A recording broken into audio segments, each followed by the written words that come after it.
Ladies and gentlemen, the President of the United States, accompanied by Mr. Jim McNerney and Miss Ursula Burns.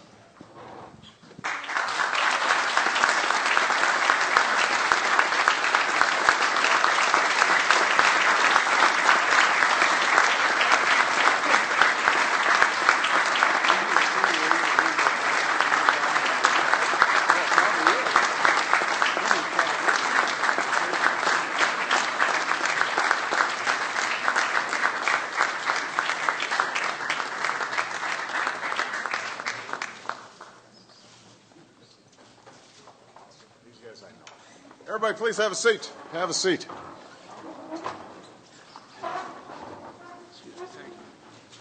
Well, good morning, everybody. And I want to thank all of you for being here today. This is a terrific kickoff on the President's Export Council.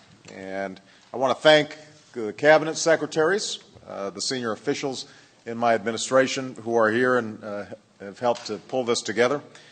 The members of my Export Council, I appreciate all of you being here to discuss next steps in growing America's exports and our economy. And I want to thank Jim McNerney and Ursula Burns, who are serving as chair and vice chair of this council, for their outstanding work. From the day that I took office, my administration's highest priority has been to pull our economy out of the deepest recession of our lifetimes, to put people back to work, and to position our economy on a path of long-term and sustainable growth. In the immediate term, we've had to act across many fronts to get folks back on their feet and get our economy moving again. And one of the things that we've been trying to do is to help create the conditions necessary for our small businesses to grow and to hire. In a few hours from now, after months of delay, the Senate will finally have an up or down vote on a package of tax cuts and lending initiatives to help small businesses, some of which will be exporters. Reinvigorating our economy in the short run and rebuilding it over the long term is not a one-step process. There are going to be many steps we have to take in the months and years ahead, but this is a critically important one, and I am grateful to those senators on the Republican side of the aisle willing to take this vote on behalf of America's small business owners. But even as we're working to get our economy moving today, we are also laying a new foundation for growth tomorrow, and that's where you come in. We've been working to increase America's competitiveness in a global economy. After all, one of the reasons we got into the mess we've been in over the last couple of years is because, let's face it, we grew complacent. We allowed too much of our prosperity to be based on fleeting bubbles of consumption and risk and artificial gain. We spent too much. We saved too little. We allowed our economy to become bloated with debt, both in the private sector and public sectors. We failed to fully harness the talents and skills and creativity of the American people. And we put off investments in technology and innovation that are critical to helping our businesses compete in the 21st century. That's not a path we could afford to continue down.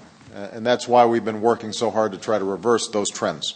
We're upgrading our national infrastructure for tomorrow. We're investing in science and technology, research and development, and clean energy projects that will strengthen our global leadership. We're reforming our schools, making college more affordable, and investing in the skills and education of our people. In fact, later today I'll be meeting with CEOs of 100 of America's biggest companies who've joined together in common cause to make sure we're preparing all our students today with the science, technology, engineering, and math skills that they'll need for the high-tech jobs of today's high-tech industries. And by the way, Ursula's participating in that, and she is almost as overexposed as me today.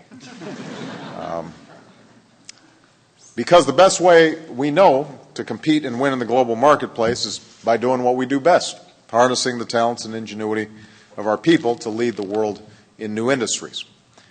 And we're building an economy where America's businesses and American workers once again do what they do best, which is build great products and sell them around the world.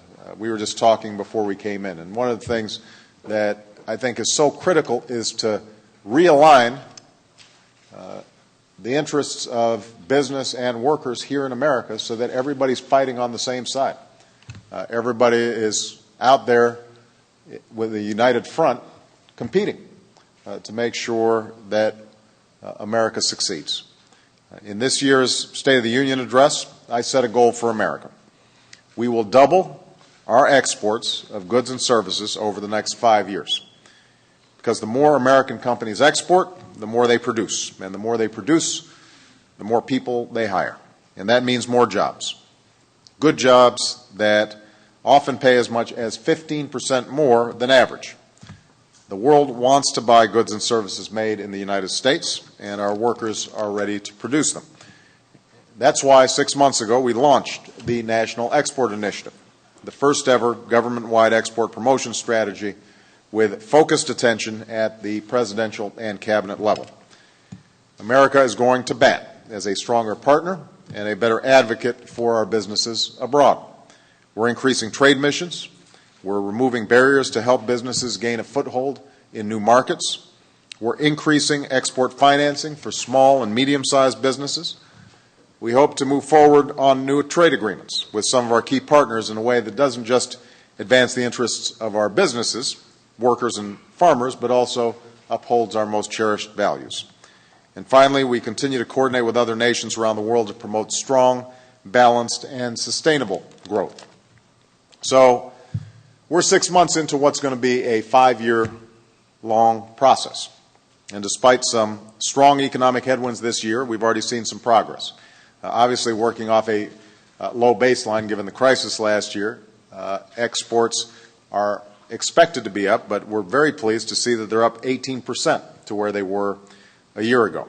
And manufacturing exports are up 20%, and that's helping put a lot of our people back to work. And there's more we can do to keep that growth going.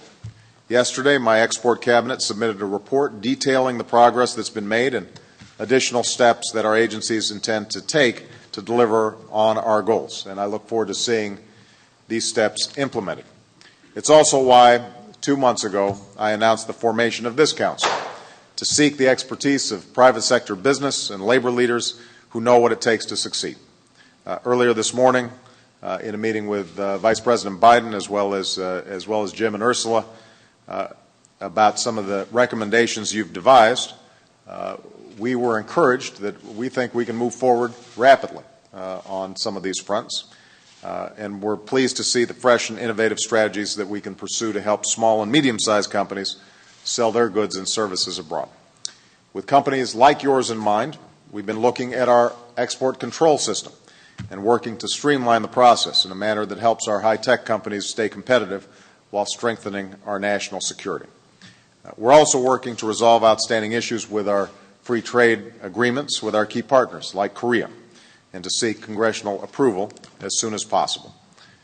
And as our troops come home from Iraq and Afghanistan and re-enter the workforce, I think it's terrific that we are going to look at a veterans retraining initiative that would help them translate their remarkable leadership skills, but also their technical skills, skills they've honed in the military, into careers in the high-demand science and technology fields that will keep America economically strong and globally competitive well into the future.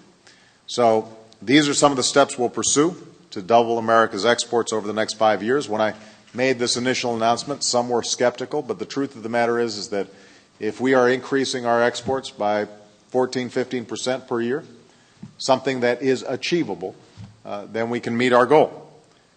And that's one of the ways that we're going to make this economy in the 21st century what it was in the 20th century, an unparalleled force for opportunity and prosperity for all our people. So I look forward to seeing your recommendations and our continued work together to make that happen. I am very grateful because this is a group of very busy people that you're willing to invest the time and energy that you already have and will continue to invest in the future to make sure that this council is productive as possible. This is one of my top priorities. I'm going to be paying close attention to it. My cabinet and my economic team are going to be working diligently on this. So I am very confident this is going to be a worthwhile endeavor that may indirectly help your companies, but is certainly going to help the country and the American people. Thanks very much, everybody.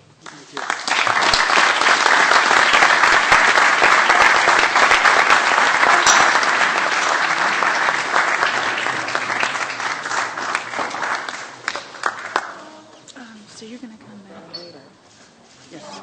When this is over, do you have time for lunch, or are you busy? I could probably do lunch and fly out after the education initiative.